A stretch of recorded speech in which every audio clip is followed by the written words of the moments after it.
All righty. How are you, Lolo? We are live. Hey, hello, Perry. I am well, and yourself? I'm doing well. I'm doing well. Just rocking the Gremlins fit today. Love Because I it. think that we're dealing with some Gremlin ideology here, is what I would say. That is a fair assessment of Very fair. Okay, but it's yeah. not fair in this case. Actually, Right. Well, that is a fair name for it Oh, though. The sure. gremlin. Yeah, yeah. I do love the fair puns though when we're talking about apologetics and all of that, but we are I not know. talking about yeah. Today you got to be a little bit you gotta be Not quick on the that uptake kind of as well. fair. That Yeah. kind. So basically, last week we covered both sections of the Isaiah chapters to free up this weekend to discuss other topics and to dive into into a rather interesting video from Mormonism with the Murph that came out last week as well. So we've been sitting on this one for a little bit.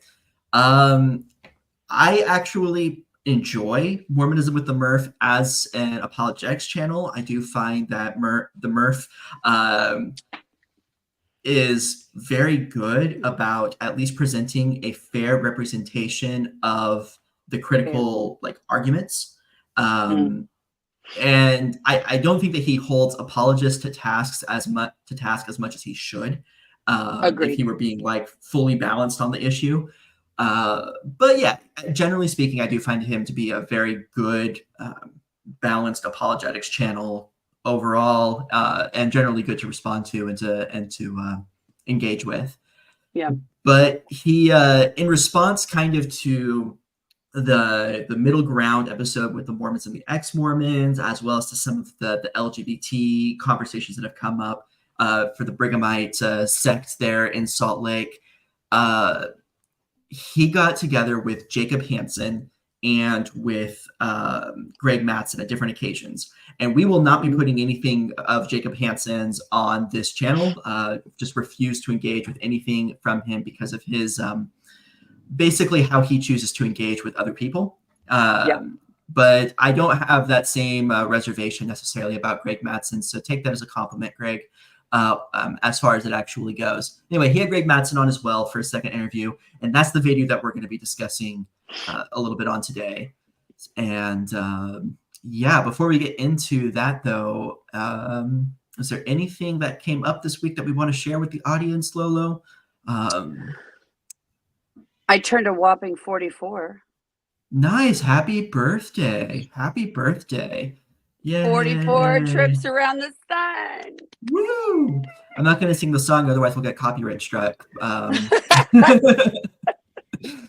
It was a lot of fun. I got to see Goonies on the big screen at the Nice. drive-in, and it just reminded Nice. me why I will always, always, always be in love with Sean Astin.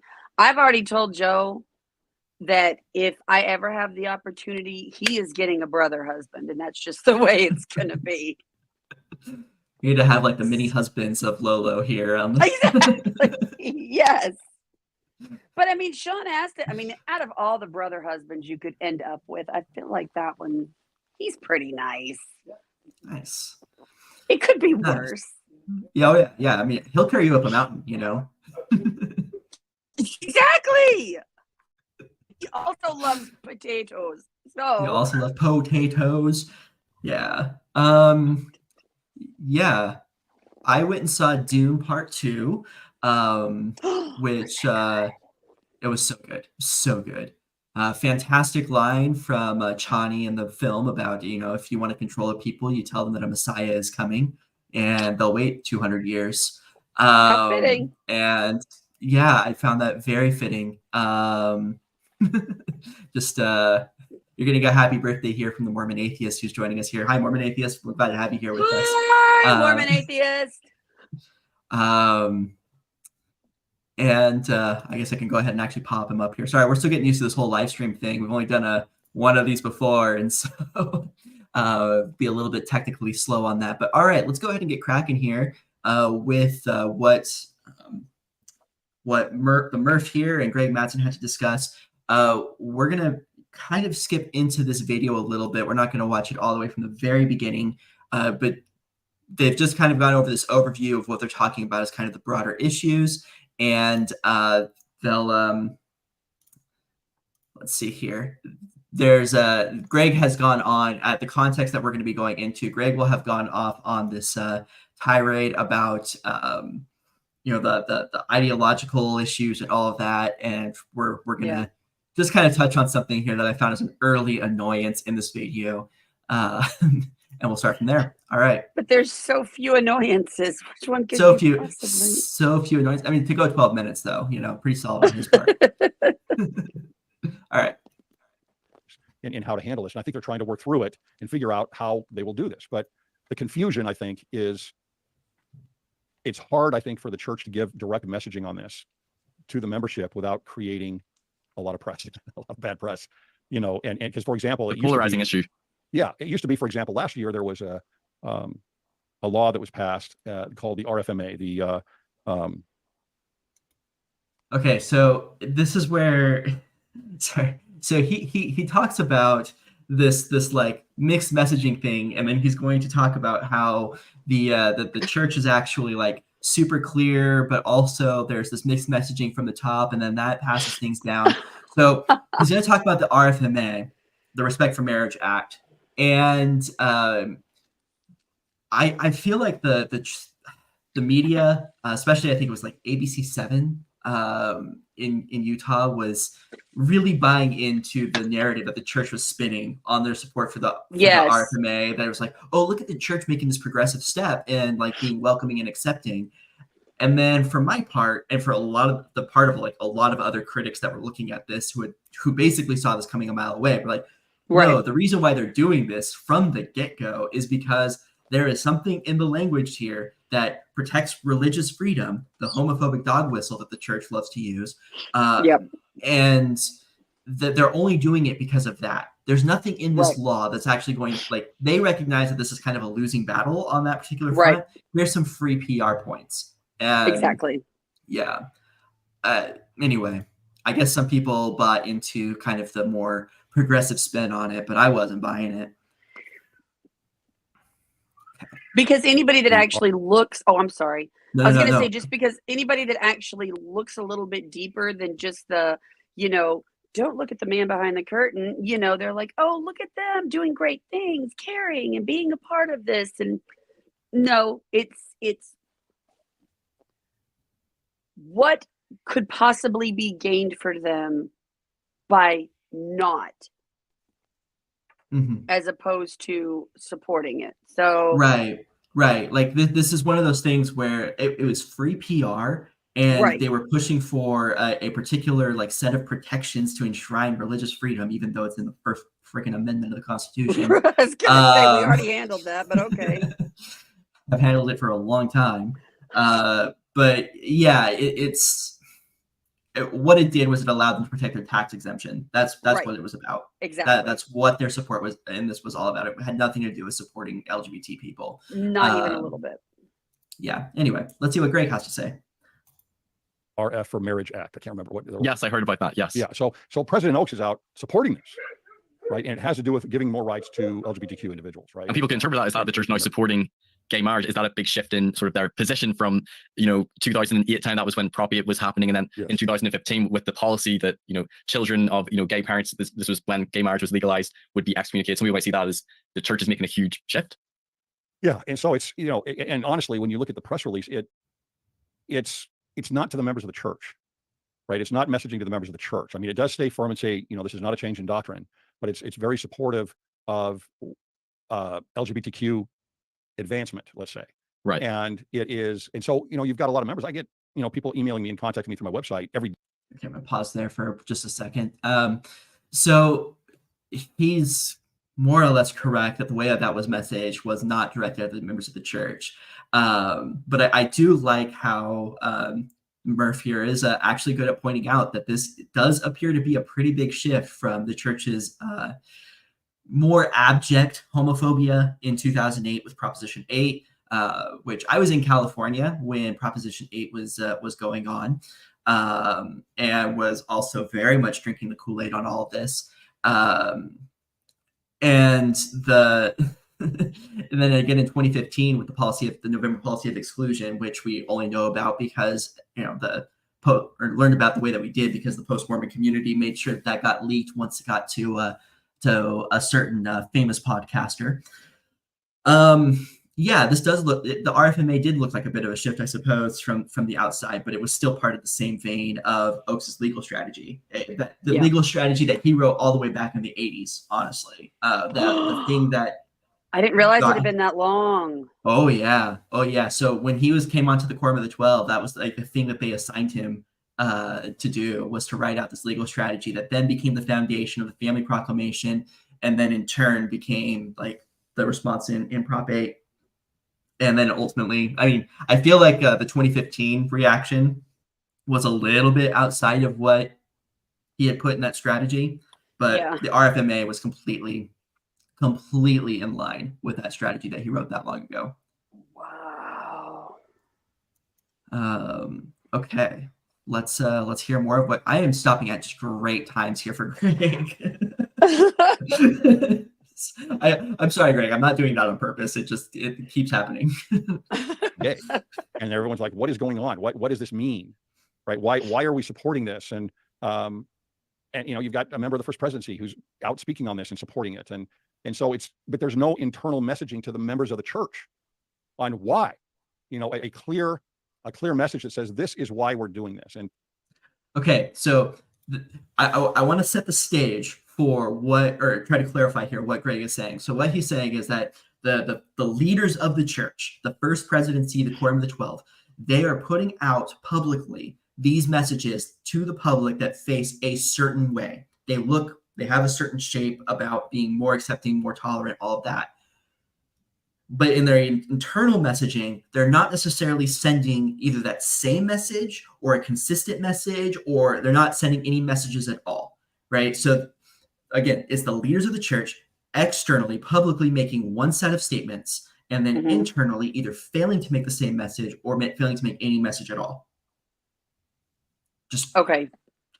Just to clarify, I think with what he's trying to actually say here, States, because I think you did clear that up for me, because I was a little confused, but I was like, okay, I'm just going to ride this wave and see if I can't figure it out as I go along. Okay, but that makes more sense. Okay, because I think he's going to end up contradicting himself here. No. For President Oakes, whether you agree with it or not, right, he is doing this for the purpose of religious freedom, because there are part of the law was to strengthen religious freedom, and in the face of these changes in the LGBTQ community, right? But no one's talking about the changes aren't in our community, by the way. I was gonna say we've been pretty consistent on this. I was gonna say, what do you changes to? But I'm gonna give him the grace here and say that this is just like misspeaking in the flow of a live stream. I am sure that I've already done that in this live stream. I'm sure that I will do it in other parts of the stream as well. Like, so it could just be a misspeak as he's trying to kind of bring his thoughts together in the stream of consciousness. Okay. About that, no one in the church from Salt Lake is putting this out to the membership. They used to take things like this, and you would read it from the pulpit in your ward. The bishop, or a member of the bishopric, would read it in sacrament meeting and would say, okay, well, the church is doing this, and we just want to, here's a message from the First Presidency on this. And even, these types of things would back with Prop 8, for example, that was brought up by in your ward. You heard about it directly from your bishopric. He is absolutely 100% correct about that. I was going to say, I remember that. The church has been like very cagey on this point, actually, ever since Prop 8 passed. But it was explicit in the meetings there. Yeah. Again, I was in California at the time. I was in a conservative area of California with a lot of LDS people, and we had pretty large wards, considering that we were outside of like the general Morador. Right. And like it was in our priesthood meetings. It was in the sacrament meetings. They probably were like in violation of not the Hatch Act. What is the Johnson Amendment? I think is what it is. That basically allows for basically the amendment that or to the law that says that the religious entities can't like endorse specific law Endorse specific specific, candidates yes. over the Mhm. pulpit and maintain Yeah. their tax exemption status. Like honestly, there were probably during Prop 8 violations of the Oh, Johnson Amendment that were going on all the time. I wouldn't have the absolutely. I don't have the legal wherewithal to know for sure. And it's been a hot minute since 2008, and I was still, an acne-covered teenager at the time. So there is that for my recollection of specifics of what were said. But no, I do remember some very, very blatant, like, this is going to destroy the family if we don't stop this. Like, they're going to come after us and shut down our churches. They'll probably go after the temple before too long. I know it's going to be really bad and all of that. And like, none of that has happened, right? But I was in those meetings all the time. So yeah, Greg is absolutely correct on this point. And that being a Texas Mormon, yes, I am a little disappointed about the wild packs of lesbians running wild through the streets. I was expecting that. I was promised that. And I have had zero wild lesbian packs running through my town. So I know it's so LGBTQ, disappointing. Like, can we step up a little bit? I'm sad. I was promised that a get that. storm is coming. Like, and where's that storm been? I don't know. Like, I mean, a storm of good fashion. The Prop 8 ads are like so unhinged. It is. So there's a great book called The Engagement that deals with the way that basically from the Bear case in Hawaii all the way through to the Obergefell decision, kind of how LGBT issues specifically on marriage went from such low support around the Bear case in 95 up to like near like a super majority of support by the time of the Obergefell decision, and how that rapid switch ultimately happened, what the LDS Church's role was in all of that, and kind of how the Prop 8 victory more or less set the stage for the collapse of the opposition to gay marriage in the United States.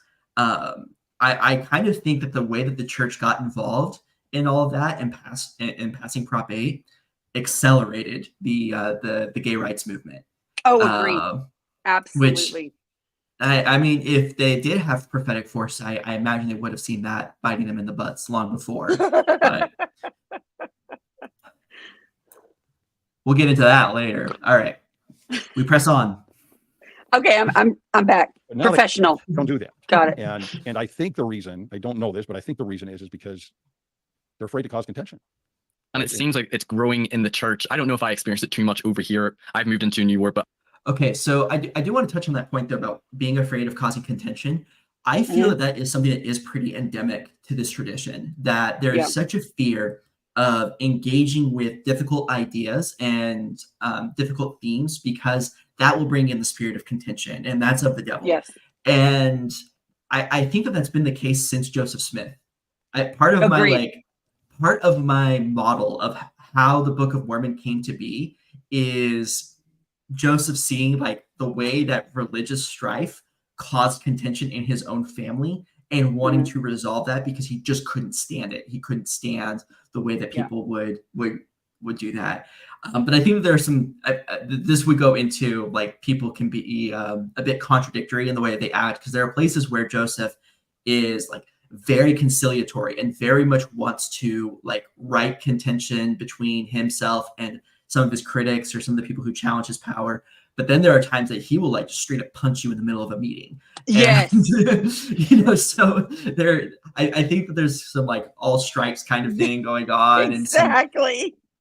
And I think that's just how people are. They'll have these internal contradictions. But I do think that that passage in 3rd Nephi, and I can't remember exactly where it's at, explains a lot about Utah LDS culture, as well as like Joseph Smith and his desire to develop the Book of Mormon as an answer to this religious strife. Okay, we press on. But I get the feeling from the content I listen to that there's a big divide on this topic, on this issue. There's those who you could say are more conservative or very much in line with the church's doctrinal position that marriage is between a man and woman, that's ordained of God. This is a core unchangeable doctrine. And there's some who are more liberal or more progressive who feel like this could change, or this should change. The church is wrong. There could be further light and knowledge. And it can be, I think, a cause of contention. I think some people are feeling like this is almost confusing, that the church it has its family proclamation, it has its official position that marriage is between a man and woman. The definition of marriage to the church is that it's between a man and woman, and that any sexual relations outside that union, including gay marriage, they would say is sinful or breaking the law of chastity, whether or not you agree with it or not. But then some people are seeing some of these things, like the hiring of the new director of communication, Aaron Sherinian, who at least in the past seems like he was a bit of an LGBT ally or supporter. So it's like some people might think, are the church doing almost like small things to be perceived as more inclusive? Are they changing their tone? Are they moving away from this harsh statement? Could they back away from the doctrine? What are your thoughts on that? Okay, so Murph talks for a long time there, but I felt that was kind of important to show like the full context of his question. That, yeah, he's right. There are some signs that we can look at to see that it looks like the church is moving into a more tolerant, a more accepting, a more affirming, I wouldn't say affirming, but a more accepting space. I was going to say affirming might be a little it was a stretch on my part. See, Greg, Hopeful. I can Wishful also thinking. make mistakes in kind of live streaming these comments, and so there was a but we do see them doing these steps where at least they're not saying things that are like out and out lies, like are in the miracle of forgiveness or in the to young men only talk. They're not advocating for violence against LGBTQ people like they used to. Those sorts of things. How nice of them. Yeah. So it's progress, right? But then on the other side of that, like they continue to like reassert and reaffirm that certain less accepting interpretations of, say, the family proclamation and other documents are the correct interpretation. And that's the doctrine of the church, and that's the way that it should go. Yeah, I can see. I think that he does a good job of illustrating exactly what that divide is and where that's coming from, and why you have here Jacob Hansen's being very confused about what the church has going on, and why you have Ward Radio doing some of the same stuff with talking about, what does this actually mean? And then you also have the critics. Like there have been, I think it's been Mormonish and was it Mormonism Live that talked about it as well? I know Mormonism Live did. Yeah, and Mormon News Roundup, I think, does discuss this as well. And then the Mormonism News. I'm like getting so many of these like different. There's so many of these different podcasts out there talking about this, kind of on both sides. And like I get it. I get why there is this confusion. I don't know. Like I don't think that going in the direction of, hey, there's confusion, let me go with the most exclusive approach to this that I possibly can is the way. But hey, that's I think what Greg's going to do. So what a surprise. I would. Yep. All right, let's keep going. Let's see Greg's response to this. Remember, there's that nice long lead in, that nice long question. Let's get Greg's answer. Yep. I think the answer to that is no. Okay, great answer, Greg. Thank you. Thank you. Just 10 out of 10.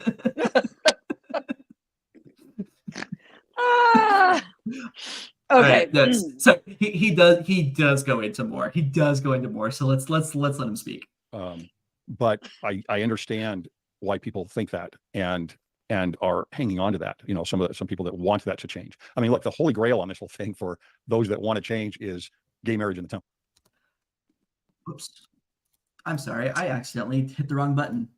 Apologies. I feel like, while you're fixing that, I'm going to say not the Holy Grail you and I talked about in the pregame. Yeah. I feel like not being murdered for who you love might be a better Holy Grail to reach for, or I would say like the end goal of this ultimately is that LGBTQ people are treated the same way in all facets of society as their cishet counterparts, right? Yeah. Like ultimately that they're just that all that being LGBTQ is just it just expresses a different way of you interacting with the world. And that's it. And that in terms of legal rights and all of that. Now, within the context of the church, I don't know that there really is necessarily a holy grail. I think that there are some members who would like to see gay marriage in the temple. I would not be opposed to seeing gay sealings. See Mormon atheist here. Rules won't change until doctrine changes, and that will never happen. Change the doctrine, change the faith. Yeah, these guys speak from both sides of their mouths. You're not wrong, and we'll get into some of the conversations here about like what the doctrine already allows for. Yeah. This has been talked before in different places, but no, you're right. Like but where I think you might be not necessarily wrong, but maybe where I have a little bit of hesitancy is the idea that it will never change. Because I do think that despite Greg's comments here, despite the comments of others, that there are spaces for somebody who wants to be particularly industrious with this. If you look at how Community of Christ handled LGBT acceptance, and they're still working on that, they still have some ways to go.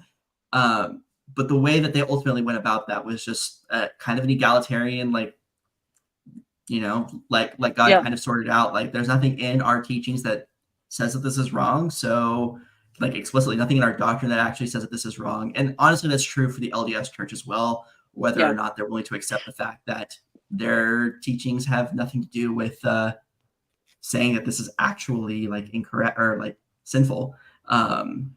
Anyway, we'll get into that. And this bothers me. And I don't know, maybe I'm just being a jerk, but I feel like that is very presumptuous for him to say, well, the Holy Grail is the sealing. This is what all should strive for. This is what is going to be the sign that you have made it. This is what's going to be. It's not going to be, legal rights that homosexual couples do not have, that heterosexual couples do. No. That's not the Holy Grail. The Holy Grail is that temple, that sweet, sweet temple, baby. That's the real currency that we should be reaching for. Why beg to be in a club that didn't want you for so long anyway? Why would that be the penultimate thing? I do think that Greg is speaking very specifically from a Mormon context here, and from that particular context, trying to fit into that space. And within that context, I mean, from his perspective, the crowning achievement of what you can do in this life is get sealed in the temple. That is, and within, and this particular. Within Brighamite Mormonism, it's kind of fair. But I think that there's more to it than just that.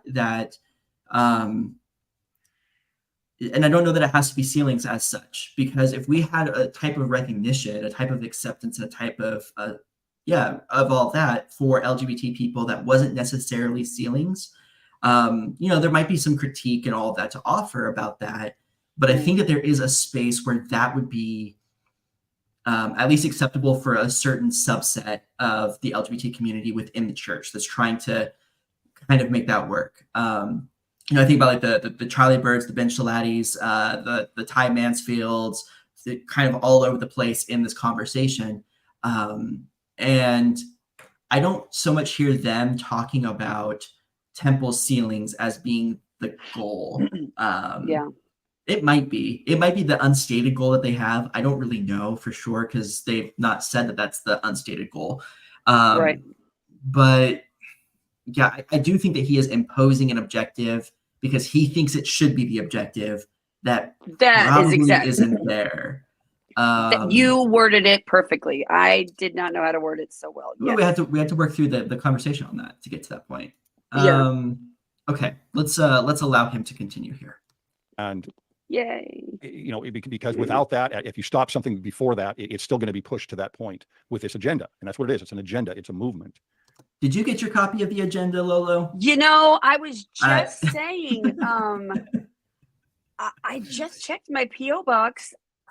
I am It's agendaless. never arrived. I came out pretty publicly a few years ago and still no agenda.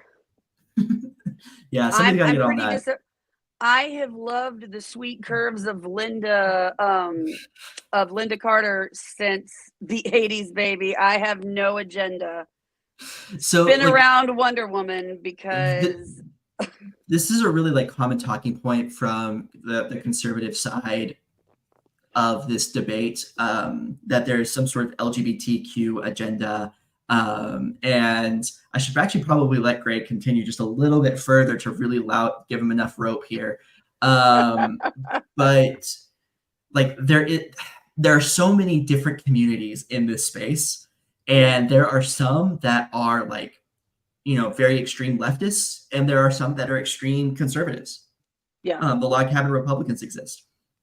Which I will never understand, but you know I will never what? understand it either. But you know, rock on, guys. You've got within like Mormonism, you have your Ty Mansfields, you have your John Hamers, you have your Gerardo Sumanos, all of whom have different objectives and approaches and all of that. Like this is a within this community, which is itself a small subset of the broader Mormon community, there is a great deal of diversity of thought and of objectives and goals. They're going to talk down the road a little bit about the Charlie Bird. I don't know, they mentioned the Charlie Bird controversy too much and all of that, kind of what happened there. But I'm acquainted with Gerardo Sumano. And as part of my my Mormon Stories episode, he and I talked back and forth quite a bit, getting ready for that. That's really cool. And yeah, so when that went down, he and I had a good conversation about kind of everything that happened there. And yeah, kind of as I said to him there, that's like, I understand the reasons why Gerardo did what he did. And it's not necessarily something that I would have done. Right. It's like, and that's not to say that I think that he was wrong per se. It's also not to say that I think that he was in the right. It's complicated. I think that it's a complicated issue with a lot of different things about, like, you know, the queer surveillance, you know, and all of that. Like, that's a really good objection. But at the same time, like, making sure you have all of your facts right, that you have observed and you've done the due diligence to understand the situation before you actually go out and talk about it. And I can't say that I see the same type of like wrestling with these types of questions from folks like Greg Matsen or even the Murph here. And I think that the Murph is going to kind of betray that for himself a little bit later on in one of his comments about how far he actually goes in engaging with these issues. Okay, let's advance a little bit and give Greg some space here to kind of. I'm so excited. Yeah. And right now that is the holy grail of making the change and having success for those that want to push us through. But I think one of the reasons that is growing is because there is not more messaging to the members of the church on this. And that's where the confusion comes from, because, you know, you go back to the last general conference in October, there were 3 different talks, one by the prophet, one by President Oaks, and one by Elder Christofferson. Okay, so we're looping back here a little bit. So you remember before, the question was about, you know, like, how's the messaging, like, or he makes a comment about the messaging earlier and how there is this absence of like consistent messaging, where you're getting one public message from the RFMA, but then for, you know, to the members, you're maybe not getting that. There are 3 talks in the last general conference from the Q15 that talk about that. Right. So somehow, some way, the messaging from the top is so bad, so of such poor quality, that it's creating this issue, or it's just that people fundamentally like disagree with this, or it's that people have drawn different conclusions about this. Like, I think that this is a much more complicated concept than, the messaging is off, because I don't think if you have the literal leaders of the church, like 3 of the Q15 standing up in general conference talking about this and being very specific about things, and yet people are walking in a different direction on it, I think that there are other issues going on besides the messaging. Yes, agreed, 100%. Yeah, and I don't think that the support for the RFMA created any sort of Not misguided even, thoughts no. on it. Yeah. Okay. Not even a little bit. All three of them said marriage is between a man and a woman. Yeah. So Right, it seems they're like from the confirming- pulpit, doctrinally speaking, what the prophets and apostles are saying there, they're just reaffirming what our doctrinal position is. So you could almost say, listening to them, there's not much confusion with what the prophets and apostles are saying. Yeah, there's not confusion from the pulpit. The confusion comes in the hiring of the communications director. The confusion comes in Which the Q15 would be responsible for, by the way. Like ultimately. Right. I was gonna say, wouldn't that be okay? So there is fundamentally no difference between the Q15 saying in general conference one thing and the Q15 like ultimately being responsible for like the oversight or for hiring this particular individual, right? Exactly. There's really no difference fundamentally in those Yeah. concepts in terms of the messaging. I don't think it's the messaging, Greg, honestly. I was gonna I say, think I it's a feel little like bit more that's complicated.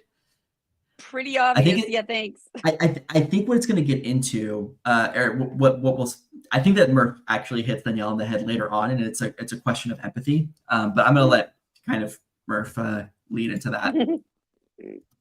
what I would say is a lack of messaging. I'm not criticizing. I'm just saying what is and where I think this confusion comes from, because I hear from so many people on this, worried that things are going to change. And so when there's not that direct messaging to the members of the church, Worried that things will change. I find that language is really interesting, honestly. That there are these people that are worried that things will change, but are told and spout that we are supposed to walk blindly by faith. and that we are in an ongoing restoration. Right. That not everything that has been or that is to be revealed has been revealed. That there will be yet many great and wonderful things that shall be revealed. Very commonly noted over and over and over and over and over in lessons and talks, and that we are the chosen ones because God is giving us these precious and plain truths that other people don't have. You know, it's part of the doctrine that we literally have those missing pages, so we have missing doctrine. Yeah. So it's like other generations were not necessarily ready for this particular teaching. That's the kind of the excuse that's given for the priesthood, right? Is that other generations were not ready to accept Black people in the priesthood, so they couldn't have that. Well, what's the difference here? Honestly, exactly. Other generations were not ready. The Gentiles finally being preached to by the Christians in the early days of the church, that's another example. The people who worshipped Adonai were not ready to share their these truths. But once Jesus came and it altered, the circumstances, and there was new generation, they were ready to share those truths more broadly. And I don't see a fundamental doctrinal difference in those concepts. So, my question is this: we are told, and this was something you and I discussed a little bit in the pregame, that there are going to be big changes that are going to come, and only the elite and the truly faithful are going to stay, and that there will be a mass exodus from the church of the unfaithful and the ones who couldn't handle the commandments and the information that Heavenly Father would be sharing. So looking at that, bro, I would think that I'm trying to think of how, there we go, bro, period. I would think that looking at the church making changes and your response is, ew, I don't like that. Where do you think you fall on the wheat versus the tares parable? I don't know. It's just, but it's like, no, I couldn't be that. It's the church is wrong, or this is wrong, or that's wrong. Clearly it's not my fault. What would have been great is if, there was a book that was written by somebody who saw our day and who kind of knew some of the challenges that would be facing the church in this day, and who maybe wrote about that. That would be really cool. You're just making stuff up now. I know. Too bad no such book exists, right? That has much to say on a topic And its silence on such a topic may be indicating that it's not that big of a deal. Exactly. Okay. All right. Let's give Greg some more airtime on this to clarify a lot of these things. Then what you get is this hope in something that I don't believe will ever change, and because it is so doctrinally central to the plan of salvation and exaltation that any change on it would crumble everything. And so you have members. Yeah, let's talk about that. Like, okay, so what has changed already with this doctrine? So let's start there. Yeah. So Doctrine and Covenants 132 exists in the state of polygamy. It is authorizing plural marriage. That's what it's all about. 131, which describes a new and everlasting covenant of marriage, which is what he's essentially alluding to here in all of this, as being the doctrine that's central to the plan of salvation that cannot change, is dealing with this context of plural marriage. That's what this is talking about. It's not talking about one man, one woman. It's talking about one man, many women, at least 3. In fact, John Taylor, the reason why the FLDS Church does the things that they do, and the reason why the Lafferty brothers did their whole thing, watch Under the Banner of Heaven or read the book for a little bit more on the story of all of that, is because of this whole idea of like, you need to have them 3 women at least in order to attain the celestial kingdom. So that doctrine, which was taught as doctrine, not as a policy, it was taught as doctrine. Changed under Wilford Woodruff, right? Sort of. That was where the first manifesto happened. When the first manifesto came down, there was a breakaway because the people had understood that that particular shift in the doctrine would be a sign of apostasy. And so you have basically the FLDS and the United Apostolic Brotherhood and like these other fundamentalist groups, fundamentalist in terms of practicing the practice of polygamy, that exist either because the mainstream church thought the world was going to end in like 6 years, and so we just need to like basically weather the storm. Why don't you guys keep doing this on the side? Or because they no longer recognized the authority of Wilford Woodruff, and so broke off in order to form a no longer apostate sect of Mormonism, of Brighamite Mormonism. Right. That's why these groups are there, why they continue to exist, is because they don't recognize any longer that priesthood authority because the church fell away when it changed this core doctrine. That's already happened once. Like the priesthood and temple ban, they're going to touch on this a little bit later, but the priesthood and temple ban is another huge difference. I mean, Brigham Young friggin' teaches like this horrible, terrible anti-miscegenation or anti-miscegenist teachings about like, you know, if a white man marries a black woman, like, you know, this is the horrible thing that needs to happen to them. If a black man marries a white woman, this is the horrible thing that needs to happen there. Like, he was like, blood atonement right there. Yeah. Let's do that. Which, by the way, blood atonement, another doctrine that's been changed or lost, but not necessarily central to the plan of salvation the same way. Look, the only thing that I think can reasonably be said is central to the plan of salvation in Mormonism, broadly speaking, is the atonement of Jesus Christ. Beyond that, there is no doctrine that is central to the plan of salvation in broader Mormonism. Everything else has been an evolution and a riff and a change on those fundamental doctrines. Right. So, and everything falls back to the atonement. Everything falls back. Everything to the atonement. does. Not everything falls back to temple marriage. Absolutely. In fact, even temple marriages are only like supported because the atonement of Jesus Christ is there to ensure that there's this continual repentance process. The one thing that does undermine that is the second anointing, but in that case, you've already been fully washed clean through the atonement of Jesus Christ, and so now no sin can be sufficient to keep you out of the celestial kingdom, which is its own issue. And anyway, here's the thing with sounds a little deathbed confession-y to me. Like, go ahead. Okay, so. All right, if you want to let me get my thoughts together on this because I'm a little bit excited all of a sudden. Sorry. The central doctrine of the plan of salvation is the atonement of Jesus Christ. That's what you have. That is all that you have as a single, stable, central doctrine in the plan of salvation. And I think Greg would agree with that. The atonement of Jesus Christ deals with the imperfections, the flaws, the sins of our lives, and it helps us to overcome those, to get rid of them, to change, to become better, to become more like Christ. Right. Yet, pray away the gay does not work. No amount of conversion therapy BS works. In other words, the atonement of Jesus Christ does not get rid of homosexuality. It does not get rid of being gay. It does not get rid of being trans, which to me would suggest that maybe, just maybe, that's because there's nothing to atone for.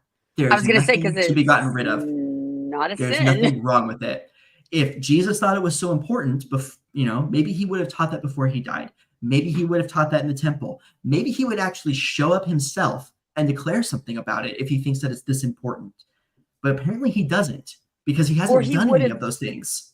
Mentioned it. I mean, like, nothing. Mentioned it. Not a single. In fact, you can interpret some of Jesus' words as being an endorsement of LGBT relationships, including his healing of the Roman centurion servant, which in and of itself, maybe Jesus, without really like a whole lot of issue other than like, you guys are Gentiles, choosing to heal members of an active, what we would consider LGBT relationship, without like any qualms about it, without bringing that up as a problem. There's no issue. The only like person who comes close to homophobia, honestly, is Paul. And are we honestly going to take everything that Paul says as being absolutely 100% true? Because we don't.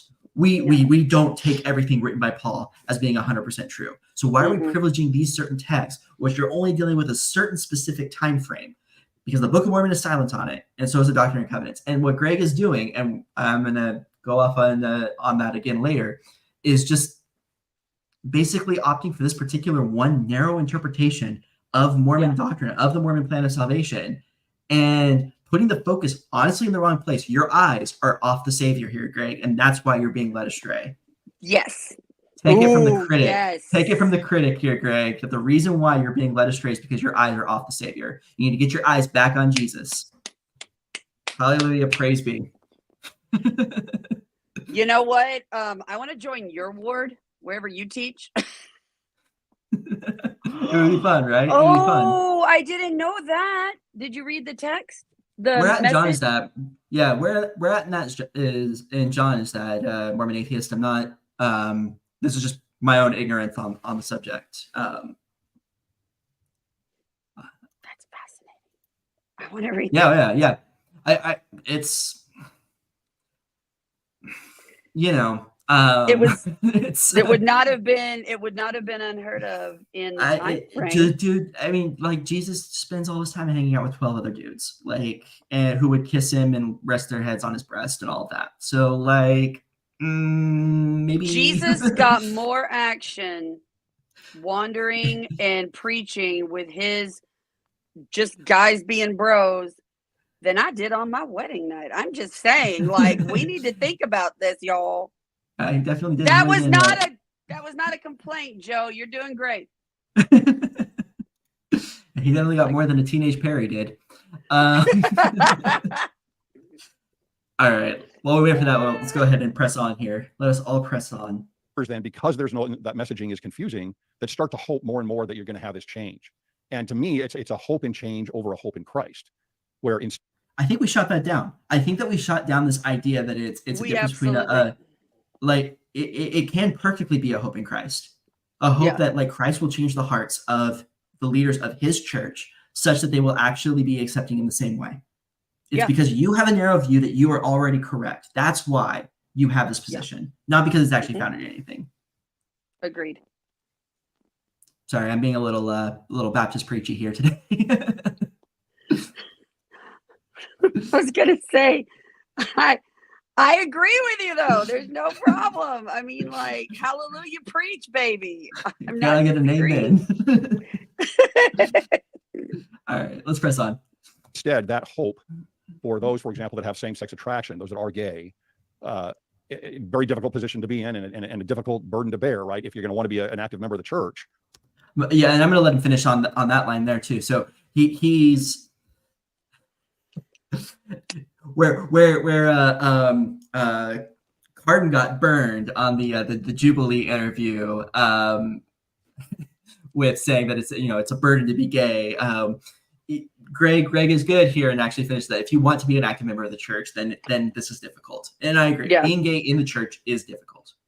I feel for Charlie. Oh, I'm sorry. Go ahead. No, go ahead. I was going to say, how sad is that?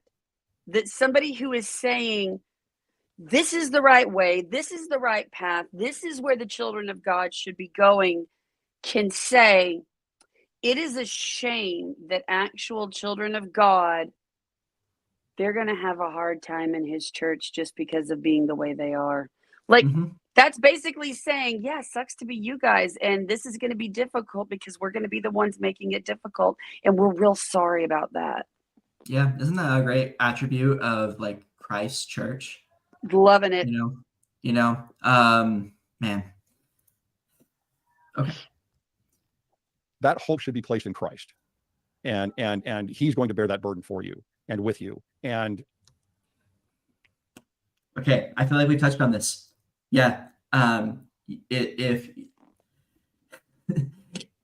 Christ didn't want us to be gay, those of us that serve missions faithfully and we're expecting to actually maybe, be able to come back and go through all the normal steps of a Mormon lifestyle, probably would have been supported in that. But apparently that's not what Jesus cared about. That's not what Jesus actually has any concern about. Not even now, even with the living Redeemer principle, that doesn't seem to be the situation. So yeah, I'm not buying it. I'm not buying what Greg is selling here. No. Oh. Tucker. You got a puppers going off there. Oh, that's not mine. Yeah, I know that's mine. It's like, that's no, mine. I want the systems to change. I love him. I want, I don't need to change. And it just opens the door more, I think, for people to say, well, this will eventually change. This is what a Charlie Bird, for example, says. This will eventually change. So I'm going to get married. And because I believe I'm one of the forerunners, I'm at the tip of the spear, so to speak. And it'll change anyway in a few years. I don't think Charlie ever said that. No, I don't recall anything to do with that personally. I've listened to a fair amount of questions from the closet, like not all of it by any stretch, but I don't recall Charlie ever saying that. No. What I do recall Charlie saying is that, and this is from his book, Without the Mask, which came out right at the start of the pandemic, which was horrible timing. It was also kind of funny.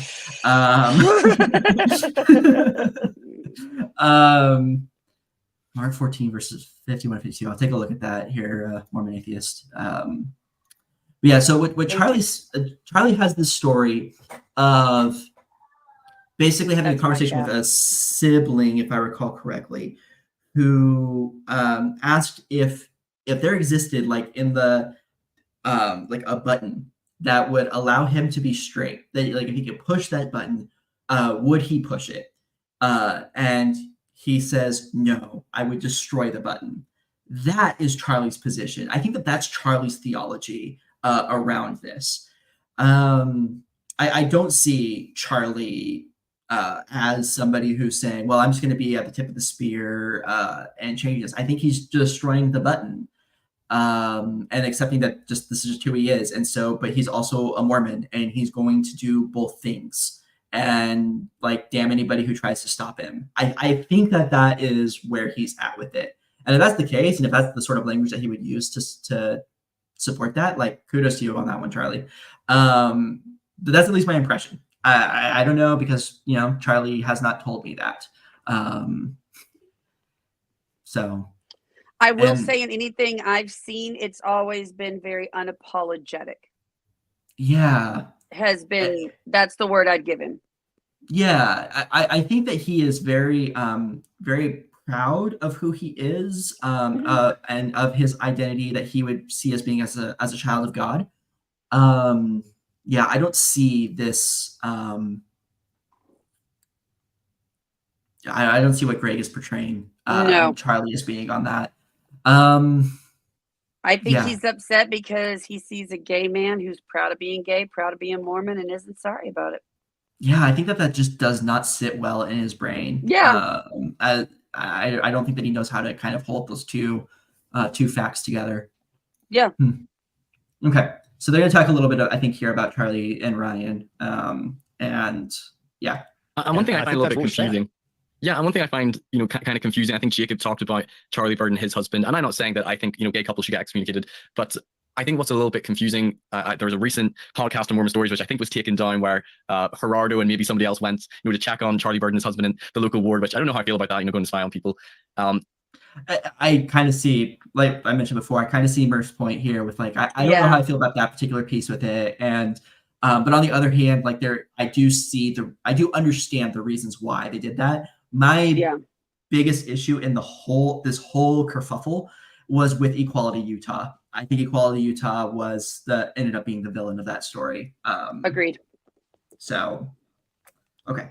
The church's position would be that, any sexual relations outside of marriage between a man and woman would be considered, breaking law of chastity would be considered sinful. And one of the things I think is quite confusing is it appears that Charlie Bird and his husband are in, they're taking the sacrament. They might even have callings. It doesn't seem like there's any sort of church discipline. While maybe there's other, couples or people who have maybe broken the law of chastity, even if it's heterosexual, who have maybe gone through some sort of church discipline. That's a little bit confusing to me, that somebody might think, are they kind of like privileged because they're almost like celebrity status? Is that why it's not happening to them? Could it get to the point where at the local level, there won't really be any sort of disciplinary action? Or okay, so two notes on that real quick. So one, I do think that their celebrity status does kind of shield a little bit.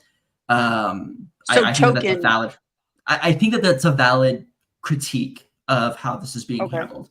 I don't think that is the whole story, because number two in that whole mix is I haven't been regularly attending in a while, but for a time I was regularly attending, and I got married while I was regularly attending, and I was threatened with a disciplinary council, and my stake president backed off. I am still technically a member of the Church of Jesus Christ of Latter-day Saints. I am too. And I am that.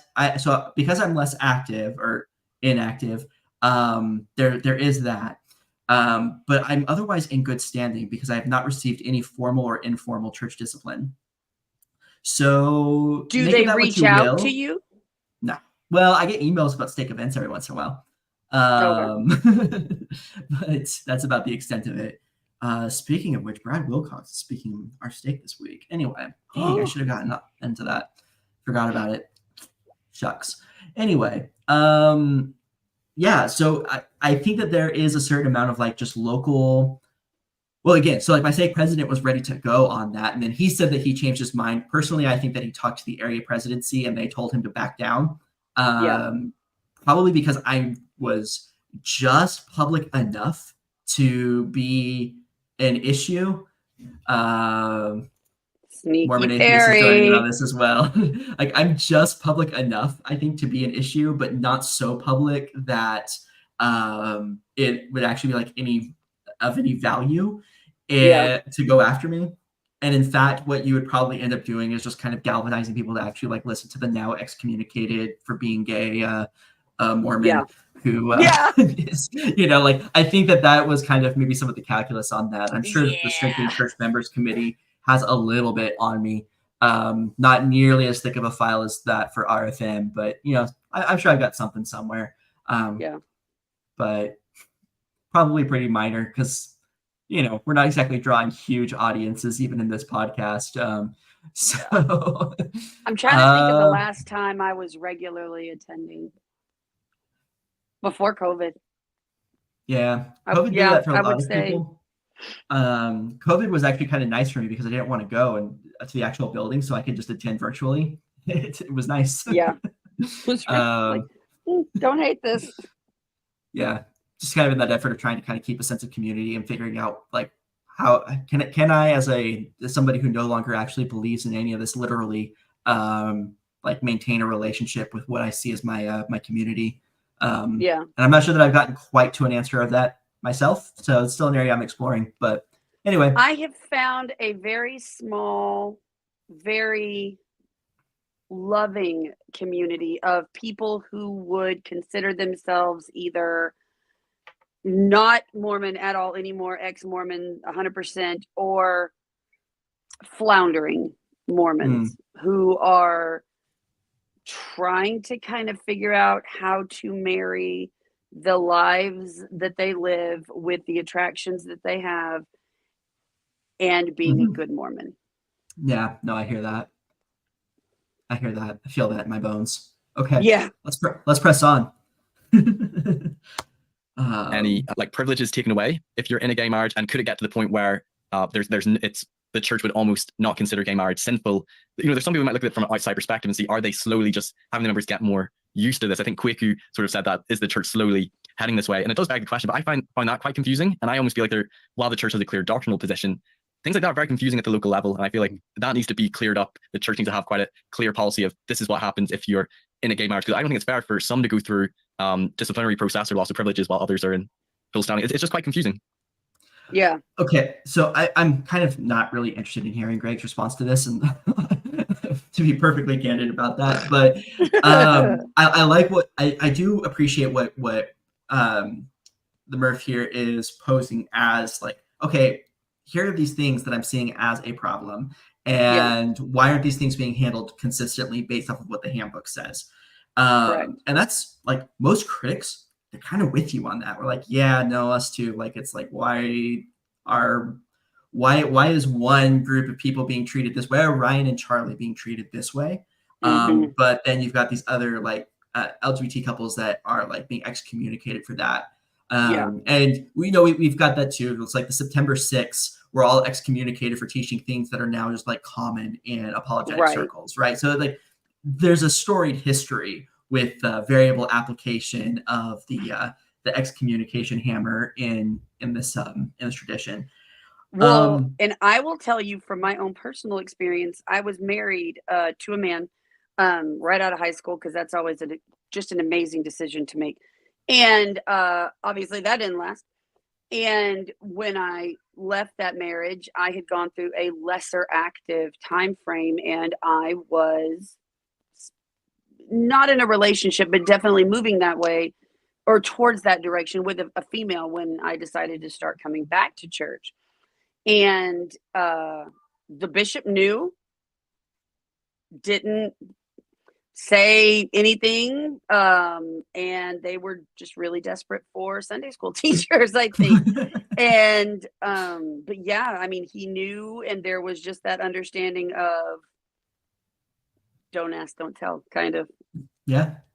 And I think that that's maybe a safe place for leaders to sit in, because I've had two responses, more or less, to this type of question when it's come up. And the first is to point to what the temple covenants about the law of chastity actually say. And just in case there's any concerns about, like, what I'm about to discuss here, like, I will not talk about the science tokens and the names, because those are what you covenant to not discuss outside of the temple. But the covenants themselves, like the 7 covenants that you make in the temple, those you're not under covenant to not discuss. So you do covenant to keep the law of chastity, which, when I went through, was defined as that you covenant before God, angels, or witnesses that you will keep the law of chastity, which is that the sons of Adam and the daughters of Eve shall not have sexual relations except with their husbands and wives to whom they are husbands or wives to whom they are legally and lawfully wedded. That language allows for 2 of the sons of Adam or 2 of the daughters of Eve to be married and to keep the law of chastity. The sons of Adam and the daughters of Eve shall not have sexual relations except with their husband or wife to whom they are legally and lawfully wedded. So that's how I interpret that. That is how I choose to interpret it, because it's valid grammatically speaking. They have since changed that language because the Obergefell decision. I haven't been back to the White House temple in a minute. Yeah. What is the different wording now? It's more specific about, like, I don't know that I haven't gone through since they made the actual change, to be honest with you, but they have changed it. Fair. You can find the transcript of the full endowment online. So I would be interested to see what the wording is now. It's worth looking at, but it does not allow for that same space. Now, here's the thing. Charlie and Ryan, I'm not sure about Ryan. I'm like 90% sure about Charlie, having gone through before the Obergefell decision. And if he went through before the Obergefell decision, then he covenanted before God, angels, and witnesses, all the same stuff, right? That I did. Seems to me that he's actually perfectly in line with the the teachings that are there based off of that covenant. He's in line with his covenant.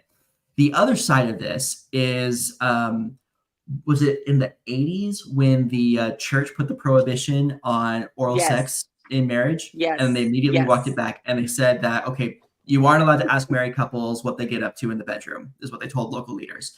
And then later on, Dallin H. Oaks, so this is from Oaks, said that the church treats heterosexuals and homosexual relationships the same way. Which means that for a gay married couple in the church, you can't ask about what they're doing in the bedroom. Which means that your don't ask, don't tell principle applies. Because if you're not going to assume that a heterosexual married couple is violating the law of chastity in the bedroom, then you can't assume that a homosexual couple is either, if you're going to keep in line with those particular teachings. So, because I wasn't married to her, we were just hanging out, just gals being pals. So it does absolutely align with that. Yeah. And he didn't ask, and I didn't tell. Yeah, I think that's kind of the way of handling it. Okay, I'm gonna, let's see, kind of like I said, I don't really care to listen to Greg's response on that. Let's jump to the church's official position on marriage here. Same-sex marriage or any sort of homosexuality, and the church's position was actually quite clear, as I read through on the handbook. They define marriage between a man and woman. They would view it as this doesn't fall under marriage between a man and woman. Gay marriage would be considered sinful or breaking the law of chastity. They're very straightforward. Whether or not you agree with that or you think it's bigoted or not, that is the church's. It is bigoted. Just to be clear, like it is. Absolutely. Yeah. Just no question. Want to be. Yeah. Okay. Official position, and I think the church is at this point where I think they're really trying to be as loving, as empathetic, as understanding, and try to be as inclusive as possible towards those who are LGBT. I think it's really important that we try to do that, because I think some of the maybe the teachings or statements from leaders in the past, and even like society and like some of the statements from leaders in the past were pretty egregious. So I do recommend On the Record from Latter-day Stories, and I have a blog on the To Young Men Only talk where I spend a lot of time making kind of dirty jokes about the little factory side of it, and then kind of go off on the violence that's recommended against LGBT people by Boyd. And then there's also the Miracle of Forgiveness, where if basically if you were to take what Spencer Kimball says is a cause of homosexuality as like somehow true because he's a prophet, then that would mean that both Greg and the Murph here would be just as gay, if not more gay, than I am. So I would basically be willing to guarantee that. Just saying. The Miracle of Forgiveness. Oh God, I could do a 78 episode podcast on how toxic that book is. Yeah, and that is better than that book would ever deserve. Okay. The culture in like the 20th century didn't have the same understanding towards those who were gay. Like, it was often referred to like it's grotesque, it's a perversion, it's a choice, they can overcome it. And now the church is leaned away from that they don't understand, if it's something that people are born with or not. I think the more time passes, the less the church knows. It's amazing. Yep. They definitely knew. Like, if you read some of the Lavender Scare era stuff, they knew. If you read Miracle of Forgiveness, they knew. Now they don't know. The more time passes, the less the restoration seems to know. Yeah, so confusing. We don't know. Lean towards, I think they're just born that way. I don't believe it's a choice, my personal opinion. And they're now trying to say it's not about attraction or sexual orientation, it's about chastity, right? I think they're really between a rock and a hard place, between wanting to love and be fully inclusive with those who are LGBT, to participate in the church while not changing the doctrine. And I think Jacob's shown in his videos very firm statements from like President Hinckley or President Nelson that's like, this is God's standard of marriage, like this is his law, we can't change it, like this is a core unchangeable doctrine. So if the church, and I could show you statements from like Marky Peterson or some other racists about like how the priesthood ban, the priesthood and temple ban is God's law and it can't be changed. And you know, like until so what the apologists love to jump to on that one, and I think that Matsen jumps to that as well, is like Brigham Young saying like, oh, it's only going to be for a certain time, and eventually the promised day will come where they will receive priesthood. The problem is that that's supposed to happen after every male from every other race has the opportunity to receive the priesthood first. Mm-hmm.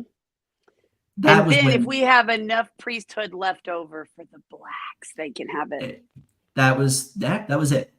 That was it. And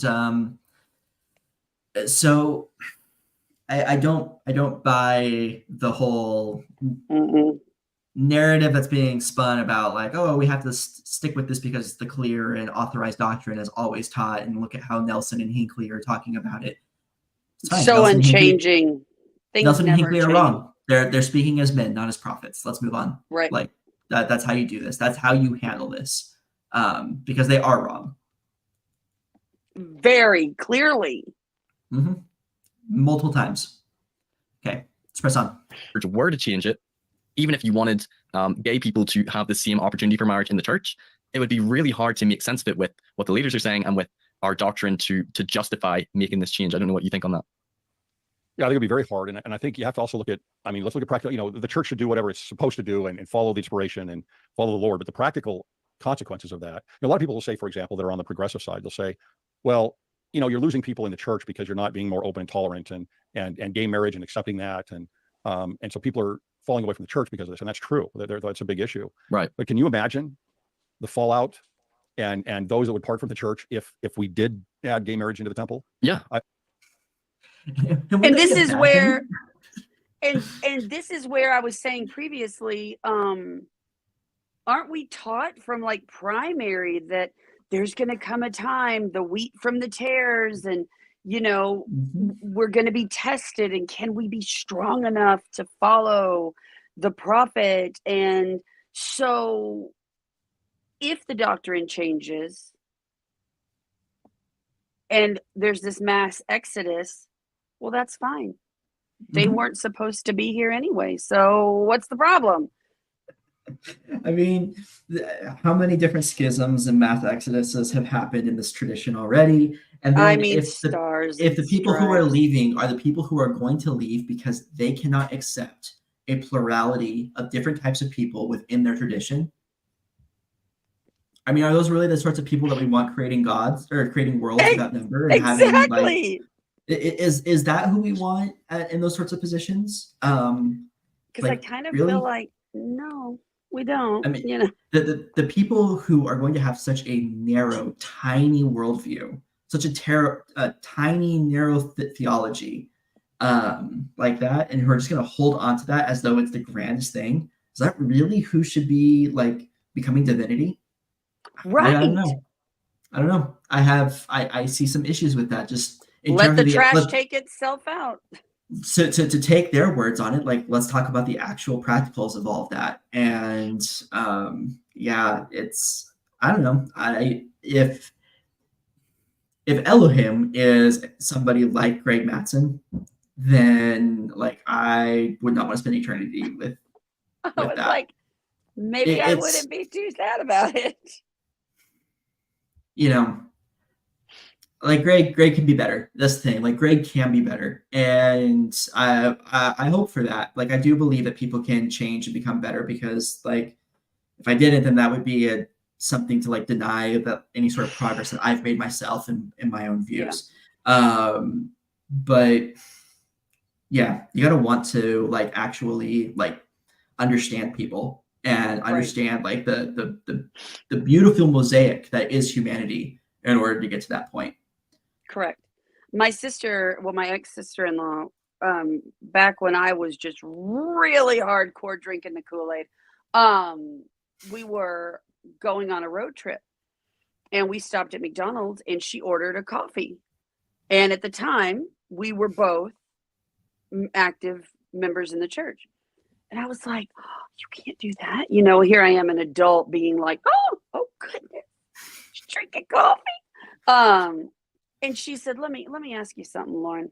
She said, if I don't drink this coffee, and that's going to be, let's just pretend that this coffee is what's going to keep me out of the celestial kingdom. And if I decline the coffee, boom, celestial kingdom for me. She's like, who would I be surrounded with? She's like, every single person that would have judged me for drinking this coffee. She's like, how is that the penultimate of heaven? Why is she's like, if that's what heaven is, maybe I want to go to hell. Mhm. And that really, really, really has always stuck with me. Mm-hmm. Yeah, no, it's a variation of that same question that really caused my shelf to just start to crumble. Yeah. But it was dealing with LGBT issues, but variation of the exact same question ultimately. Yeah. Okay, let us press on. Yes, yes. I mean, there would Huge. be a mass falling away, unfortunately, right? It just, that would be the natural result of that. And the It other would thing is, seem you've very gotta look at- crystal clear to a lot of people that this is them giving into societal pressure. Yeah, really. and certainly that's what it would look like, right? And some people bring up examples of, well, the blacks in the priesthood and polygamy, and they had to give up and to pressures of the society and other things like that. Look, it is not I was the going to same bring those thing. up. Yeah, what would you say to that? Okay, so they're going to kind of lead into, I think, into that side of the conversation that we've touched on here with Mhm. with Black people in the priesthood and how that ties in. Yeah, I don't know. This just feels like kind of more of that same kind of thin Yeah. view. Excuses. Yeah. Yep. Look at all the people that'll lead away. Yeah, and maybe that's a Exactly. good thing. Maybe that's a healthy thing for this tradition. Agreed. And they have the money to weather the storm, so it'll be fine. Exactly. And then we'll finally get the storm we've been promised. Finally, it's just not going to come from the direction that they said that it would. Exactly. Because I tend to agree with you and agree with Jacob. While I have a huge amount of empathy and love, and if it was me or if I had a child who's LGBT, I would really wrestle over it. Like, I feel like I'm very blessed in some ways that it's not been the other way around for me, and I have so much empathy.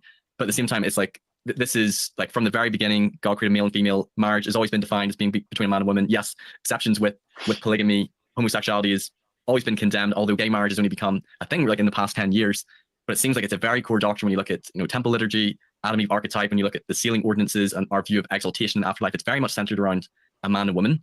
And with all the statements from prophets and apostles that this cannot change, it'd be very hard, I think, for them to justify it, unless there was a really grand revelation, the Lord coming and speaking to the prophet, and then you receive a very grand revelation yourself. It'd be very hard for them to justify this as just a change in policy or doctrine. A lot of people are like, no, how can you change something that's so core and you've said is unchangeable? Okay. So I want to start here with what Murph says about like having so much empathy for the LGBT community, because this is the same thing that Jeffrey Holland gets up at BYU and cries these crocodile tears about feeling all these tears that we shed over the LGBT community, and how much time and we've spent on this, and the prayers that we've raised up to the Lord and all that. Look, if you can recognize that if you were on the other side of the issue, that you would approach this differently, that you would understand this differently, that you would wrestle with this differently, maybe you need to wrestle with this differently a little bit. Yeah, but I was going to say, would that be the worst thing? Maybe that's an opportunity to recognize that there's a little bit of a gap in how you are approaching this issue that you need to close in order to be fully, like, intellectually honest and empathetically honest with this issue. Because if you can recognize that, like, if you had a gay kid, like if your kid, the Murph, were to come out to you as gay, and that might affect the way that you approach this issue, maybe it's high time that you right now change the way that you approach this issue and engage with it. So that way you're ready. So that way your kid feels safe talking to you. That way your kid understands that you're somebody that they can actually discuss this with. So otherwise it's just BS. Otherwise, all you're saying is that, like, oh, I feel so nice, or I feel so much empathy and support and love, but like I just want to hold on to this, like, idea that this just gross misunderstanding of what the Old Testament's about. By the way, like, just watch half of what Dan McClellan has said on the topic, and you'll get it. There's our Dan McClellan plug. Yay! I was like, hey. Like, look. You don't have, like, some, like, locked in male-female prototype with Adam and Eve. You don't have this whole thing. Like, it has to, these are descriptive. They're not prescriptive. You're not required to approach this in this particular way. That men and women exist, and that is a part of society, does not mean that there isn't more, that it can't be more robust, more expansive, more accepting, that there can't be more types. Like, the LGBT community is not trying to erase heterosexual marriage. That's not the goal here. We don't. No. If you're straight, if your kid is straight, if your kid is cis, we don't want them to be trans. We don't want them to be gay. Like, that's not what this is about. But if your kid is gay, if your kid is trans, we want them to be accepted and loved and supported, and to become gay trans adults. That's what we want, is for them to be happy and well adjusted in the society, within their identities, with who they are, fully and robustly, and for them to be being gay, for them being trans, for them being queer, for them being asexual, for them pansexual, polysexual, like, for them to have any of those types of identities. We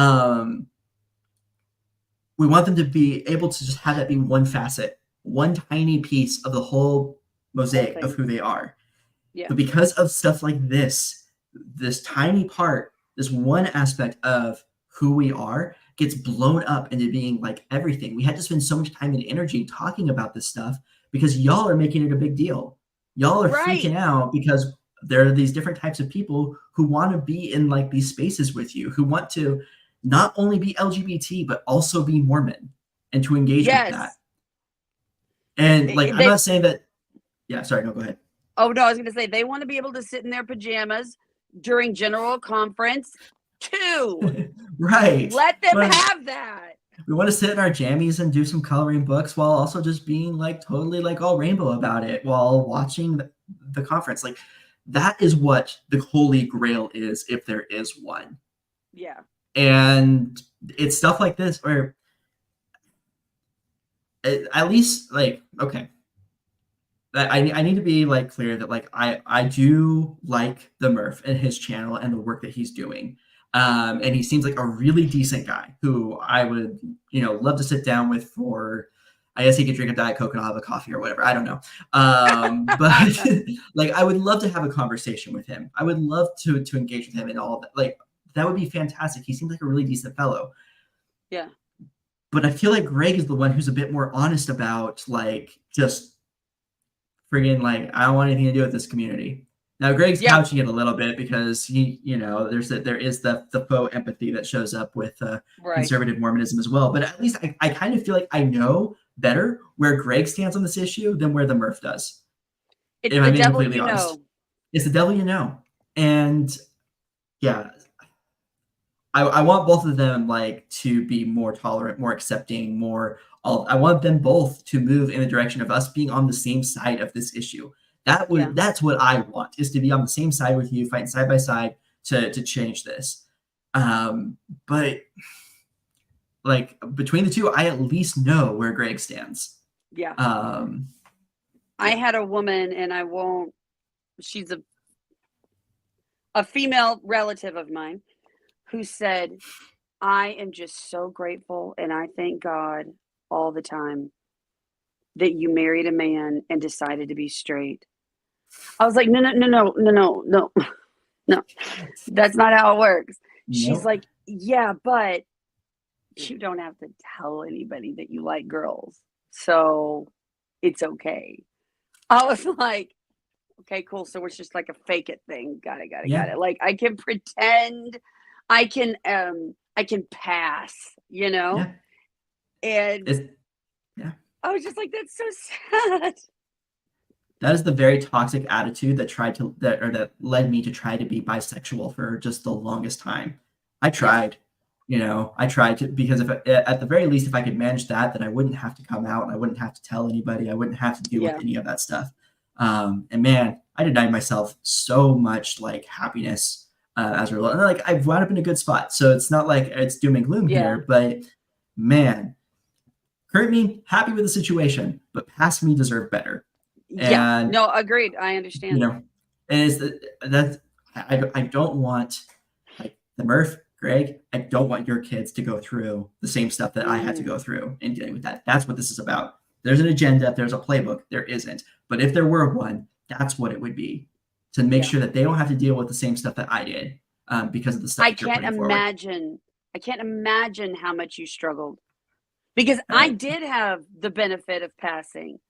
I did have the benefit of just loving everybody and everybody's genitals, all of them, so I was able to fly under that radar. And that's super, that deserves to. While I did have my own struggles, nothing that anybody that I could have ever gone through is going to compare to what you had to go through, and trying to find that validation. That's true. That is true. I mean, any Jesus that's worth talking about, that's true. He lives right down the street. His sister, Rosita, they're so nice, and they do love me. They do love me. I actually I don't think that you're making that up either, because I've been to... No, they're not. I'm not. They're my neighbors. They're so great. Okay. If you're watching this, I love you guys too. All right, let's press on here. Yeah, I think absolutely. The other thing is the difference between those other two examples that are brought up is that those other two examples have precedence in the scriptures. There are times in the past where polygamy has been a part of God's law, and then it's removed, right? There is no point in the scriptures where God authorizes polygamy and then takes it away. Nope. You cannot find a reference where that is the case. Now you can find people practicing polygamy and then not. That you can see. But you cannot find a place where God authorizes it and then takes it away. Where God was any part of the equation. Yep. And unless it's sanctioned, it is wrong. But when it is sanctioned, then the Lord permits that, or actually commands it, perhaps even. Yeah, that's about Jacob too. And so that exists. The other thing is with polygamy is, this is just such the most just weak sauce reading of church history, and it's time with polygamy. It's tiresome, these apologetics on it. Yeah. And there might be a few fringe examples that don't follow this, but for the most part, the doctrine of polygamy is no different from a marriage between a man and a woman, right? Really? Because it kind of seems like it is. It's just pretty significantly different, and the shift between a polygamous marriage and the monogamous marriage, that caused a falling away. It caused a change in the understanding of the doctrines. But they're basically the same thing. They're basically the same. I guess that's true. Yeah, basically. I mean, it's still it's still PP to vajuje, right? So it's exactly. It doesn't matter that there's 8 vajujes. It's totally fine. You've seen one, you've seen them all, I guess. I wouldn't know. Perry's like, I guess I wouldn't know.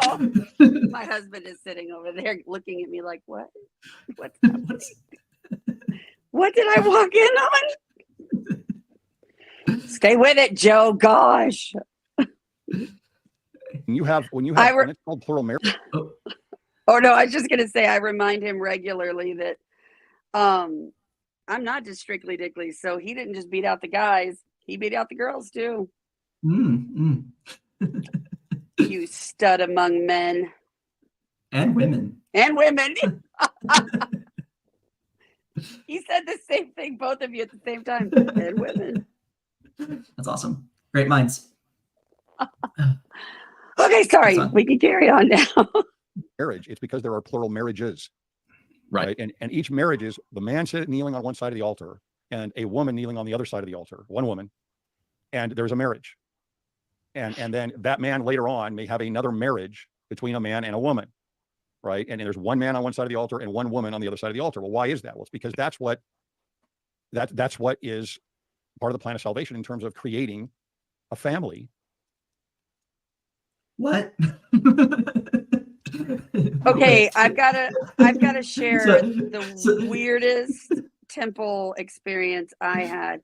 I was but a young, spry Mormon wife of 20, and I went to the temple with my then husband, and I was sitting next to, because they separate the boys and the girls because we don't need them together.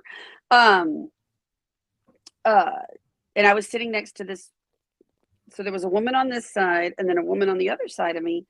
And I thought they were like sisters or best friends or something. Nay. One of them was the ex-wife of a guy that was there. Another one was the other ex-wife of a man that was there, and sitting behind me was his current wife, and he's sealed to all of them.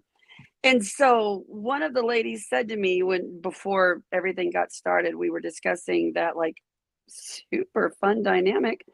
She goes, well, if I'm going to have to be with them for eternity, I just don't really have a choice. You know, Craig said, we're going to be together forever. So yeah, because I just had to make friends. You sat across, or you knelt across an altar, and that's central to the plan of salvation somehow. Correct. Yes. I don't understand Greg's point. I'm sorry. Like I get that Greg is trying to say that marriage is central to the plan of salvation. That's what he's trying to say, right? But he's going through this whole thing about trying to like use like the symbolism to say that matters. And I'm not sure how that matters. I don't see anything like the way that a sealing is conducted does not involve dangly bits in any way, shape, or form.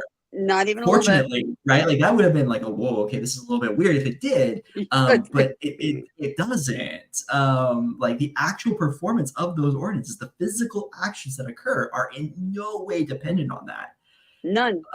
So I don't understand his point. What stops one woman and one woman from sitting across the altar and doing the same thing, other than some sort of institutional decision that that's not acceptable? Correct.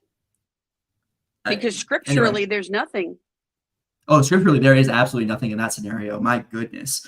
Yeah, there is nothing in that scenario. Okay. Yeah. Let's press on. Absolutely. And moving toward exaltation, right? It is to, multiply and replenish the earth. And it just, that can't, you can use science to get around that to some degree, but basically. Ooh, to some degree, Greg? To some degree? To some? Okay. Some degree. There are so many different solutions to this problem. Like, okay, so our technology right now is it's already able to produce biological children between two women, but in terms of it actually being like a viable technology that is like accessible, that can actually work, that can be put on a large scale, all that, we're looking at probably at least 5 to 10 years before that becomes available that way.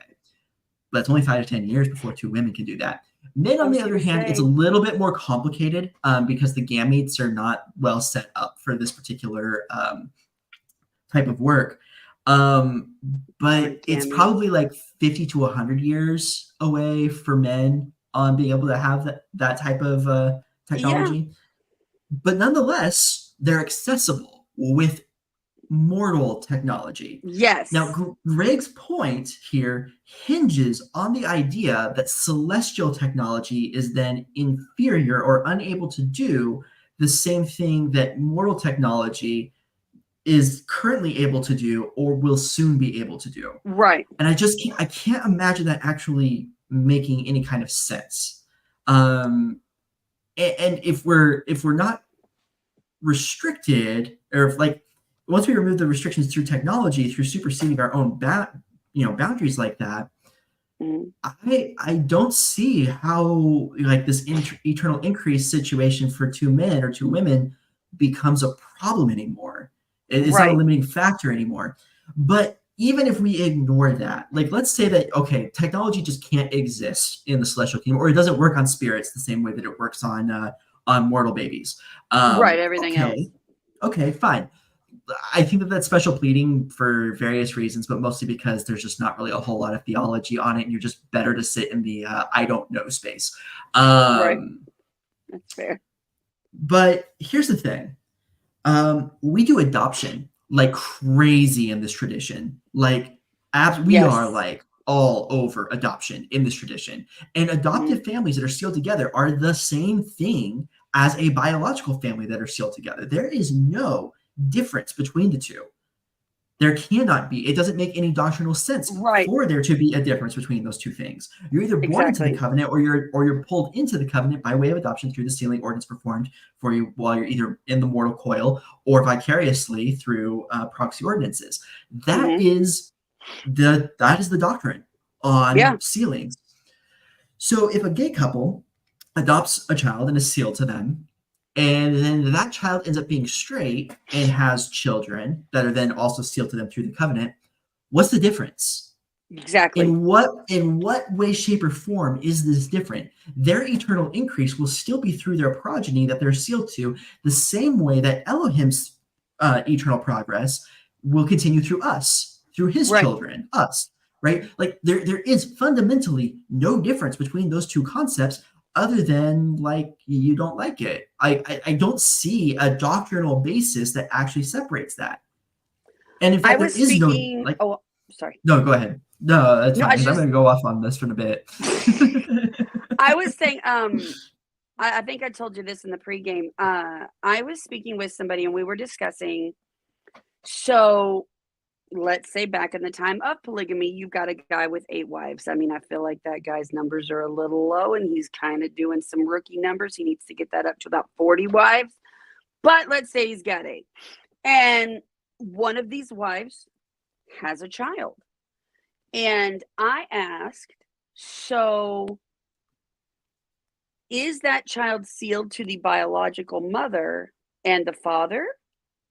And I was corrected, no, the child would be sealed to the family. Mhm. So multiple mothers and the father.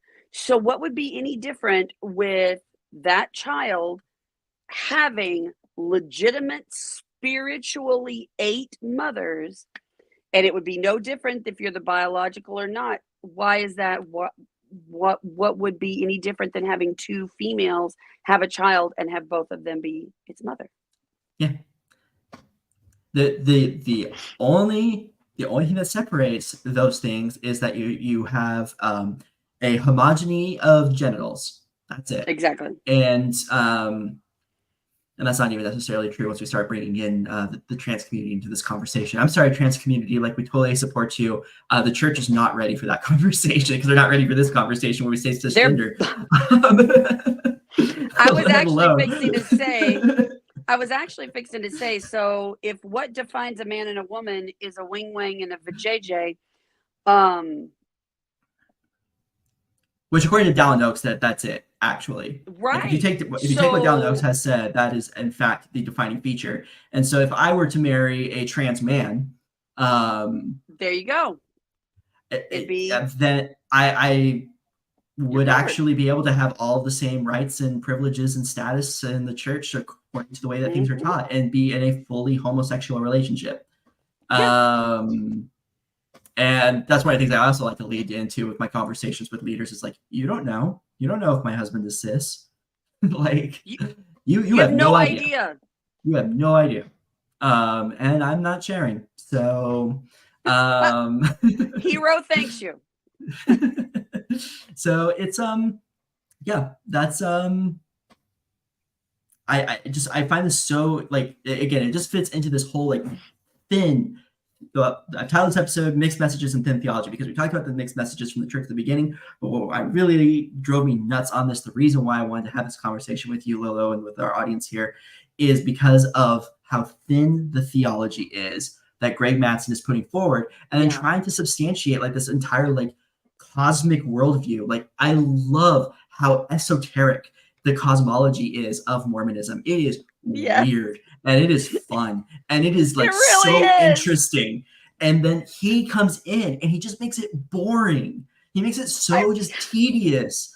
Like, you have to be in this narrow particular perspective, have to come from this one, just fit into this tiny little box. And if you don't, then you're not welcome into this theology, and it's boring. It makes God so small and pathetic, frankly. Yeah. And I don't think that that's a God even worth discussing, let alone believing in. No. And so it drives me crazy when they come up with this, because it just shows you don't have any creativity. The reason why you're stuck on this is because you're not creative, and because you think that the way that you're doing things is better and the way that everybody else should be doing it.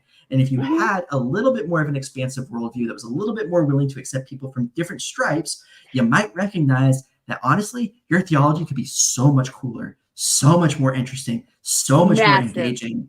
And like, I don't know, like, this is lame. What he's putting forward, you have these vanilla nuclear families Sometimes you add on an extra woman or two or 7 or 1,000,000.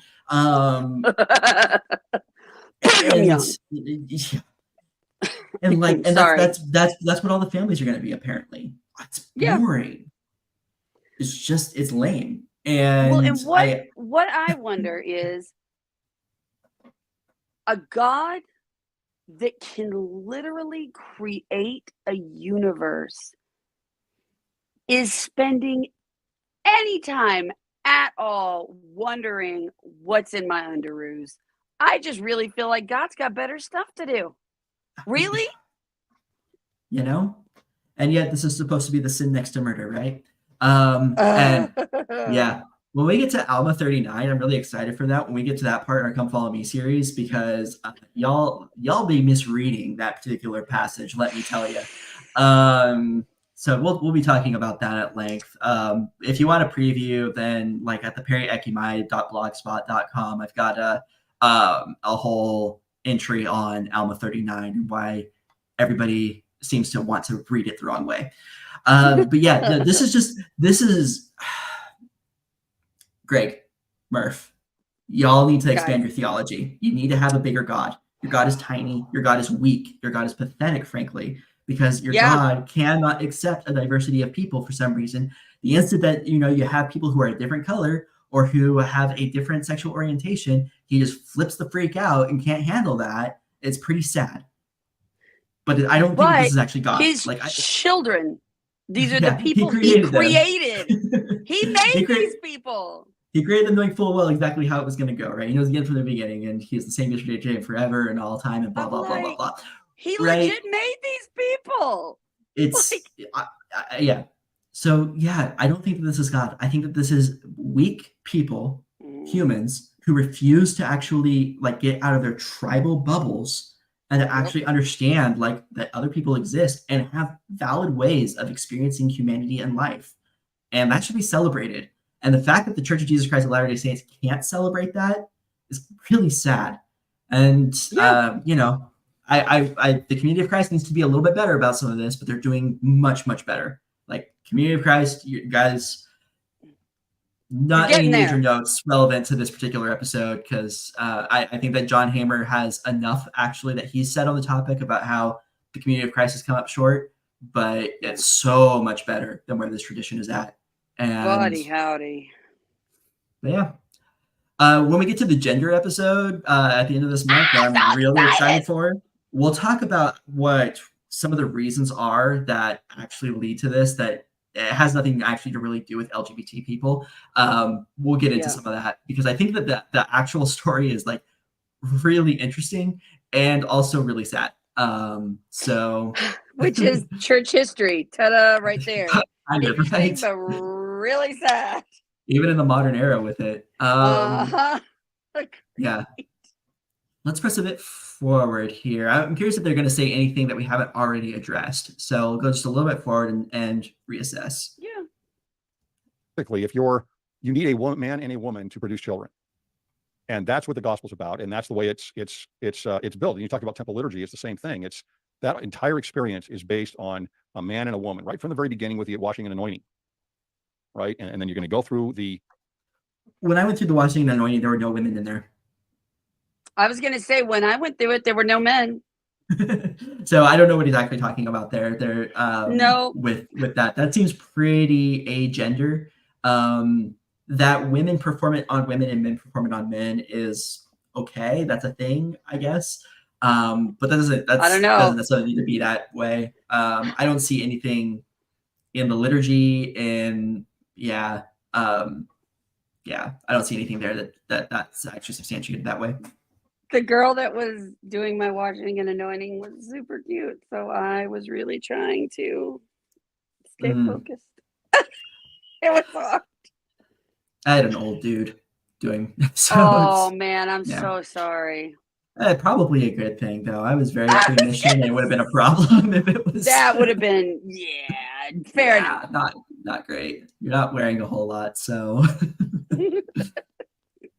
right, let's press on. The endowment, and you come through the veil, and you're not done then. Right after the endowment, then there is the crowning, literally the crowning event, which is eternal marriage. And Or the second anointing.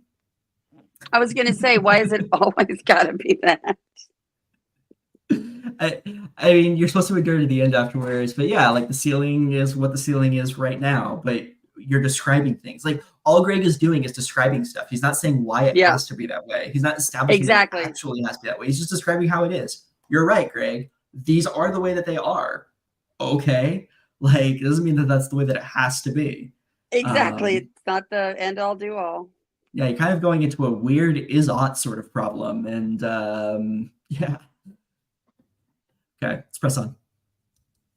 That's between a man and a woman. So that you're going to tear that entire thing apart if you change that. That whole temple experience and the whole doctrine behind the temple is going to have to change, which means the whole doctrine behind temple work and genealogy and turning the hearts of the children to the parents, to the fathers, and the fathers of the children. So I think this will become more clear when we get to the gender episode. It has nothing to do with LGBT people, frankly. But yeah, he's actually right about what he just said, but for the wrong reasons. And I think that I think that if you were to actually get him to describe why or what he thinks he's right about with all of that, and maybe some like really specific detail, either it would come out and you'd be like, yeah, no, that's exactly why it would actually be an issue. Right. Or not. But, you know, so like I said, it's not about LGBT people. That's because, and we're calling it the gender episode for a reason. When we get to that one later. But I guess a little bit of a spoiler preview for that is that it's about misogyny. Yeah. That's big what this surprise. is about. It's about keeping women out of the priesthood. That's what this is all about, frankly. And the church has been weaponizing LGBT people against women for a long time. It's been a minute. It's been a hot minute. All right. Yeah. Press on. Yeah. Let's see. Is all going go to a change, little further here. Right? And so that is not the same thing. It's not the same issue there. And then with the blacks in the priesthood, there's a precedence of many others not having access to the priesthood. In fact, the majority not having access to the priesthood at times. This is the old Brad Wilcox statement of like, well, when somebody asks you why didn't black people get the priesthood until 1978, what you should be asking is why didn't white people get it until 1830? Sorry, it's so bad and so stupidly racist. I can't get through that without laughing. Well, then how come we didn't get it for 100 years before them? How come white people didn't get it? Okay, sorry, it's really dumb. Look. I understand that y'all had to do slavery and stuff, but it was hard for me as a plantation owner. Accept my truth. I couldn't get the priesthood until sooner. Oh my gosh. Okay, so this is dumb for what I hope are kind of obvious reasons to folks, but just like right. So there are periods of time where certain people aren't allowed to hold the priesthood. We're supposed to use this as a particular like way of saying, okay, but like we're going to accept the whole restriction on black people in the 20th century. So for one, like it wasn't so much that there's like this precedent of restricting the priesthood and all of that. That's a later like invention, honestly, of how Mormonism approached priesthood authority. It's not in the Bible. You're not going to find that in the Bible anywhere. No. Because this idea of like a division between like an Aaronic and a Melchizedek priesthood just is not present in that text. And in fact, like if there is any sort of like authority from God, it's distributed not so much based off these lines of how we would look at the Melchizedek versus the Aaronic priesthood, but it's more based off of like what particular rites and ordinances you are authorized to perform in, or if you are operating as a prophet. And these are completely separate things. They're not like, these aren't tied together in this ritualized way, the same that we're talking about with like temple ordinances and the like. The temple at the time would have been an entirely like what we call Aaronic priesthood or Levitical priesthood, which is a separate thing altogether that doesn't get addressed in this tradition whatsoever. Because like the Levitical order, that had to go through like the line of Aaron, sort of. Like the thing is, Aaron's a mythical figure. Like he doesn't actually. I was gonna say this is a later innovation to explain. Yeah, the lineage of Lion-O from the Thundercats. Like, right. So you had a priestly caste, and they were likely called Levites, and they likely would have existed at a certain, within a certain societal structure, and then that would have just received this ideological myth about Aaron and Moses and that whole relationship. There's no like actual historical foundation of that particular story. And then like he might want to reference like Peter getting the vision to take the gospel to the Gentiles. Well, that's not to take the priesthood to the Gentiles, because that's not a concept that Peter is at all engaging with. Right. Like this idea of priesthood going through and being passed around like that to officiate in baptisms, and that's just not part of the New Testament tradition anywhere. Right. You don't see that at all in the New Testament. The argument to that would be, Jesus said that he would build his church upon the rock, and that rock is Peter, and he'd be given keys, and there are these lines about that what he would seal and all that. But that's extracting it from the actual context, putting a Mormon spin on it, and then putting it back into the text. Right. It's not actually engaging with the text as it's actually written, as it was stated, and as it would have been intended by the authors at the time. And then that's in as much as that conversation is even historical in the first place as well, because our only accounts of it come from people who wouldn't have been there. Even if you were to go with traditional authorship theories, the only one you have is John, and that one doesn't actually make sense. John may have been there, but Matthew talks about it as though he were there. Yeah. And Matthew wouldn't have been there. So yeah, it's a thing that it's a stretch. We're stretching all over the place to be able to try to explain this thing that was then literally taught as an unchanging doctrine. Right. In the 50s, like 40s and 50s. Exactly. That's how this was taught. And then you're going to sit on your high horse and say that things like the Lord will never allow a prophet to lead the church astray. And yet apparently, despite the fact that God isn't a racist and actually wanted Black people to maybe have the priesthood perhaps for a long time because there was no reason to limit them. He didn't. Yeah, sorry. Oopsie doopsie. All right. This is Greg's response to that. Let's see. Is it worth responding to the further light knowledge on the matter? Have we responded to everything in here already? I think we have, honestly, because I was trying to think back over the video when I watched it, but I've slept. It feels like they kind of repeat some of the stuff that we've already talked about in just different ways. I was going to say they just sort of ask the same questions, but a little bit different. Yeah. And they get into slightly different focuses, but I think we would end up spinning our wheels on this a little bit more. So I think actually, if y'all want us to respond to the second half of this video, just let us know through the comments, and we'll schedule another time to kind of finish this video out. We'll mark the time that we left off at and just kind of pick up right from there and take it to almost the end. I'm not going to air Greg's closing comments on our channel because they are incredibly transphobic. I was going to say because they suck and he sucks. But yeah. I mean, sucks and sucks are definitely there as well. Fair.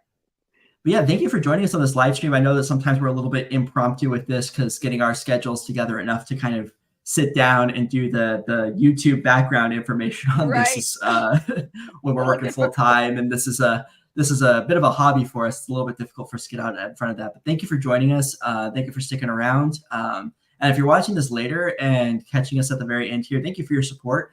Don't forget to like, comment, subscribe, do all those YouTube things. Share with people who maybe need a little bit of an indication about how Brighamite theology on the planet, especially with regards to the plan of salvation, is like super lame and needs to be expanded upon because humanity is pretty much awesome and they're missing out. Big time. Otherwise, otherwise, we will see you next week when we go over where are we at. We're in 2nd Nephi 26 to 30, I think, next week. A Bible. We have a Bible. We need no other Bible, I think, is what we're going through that time. So that should be fun. And we'll see you then. All right. Bye, guys. Thank you all.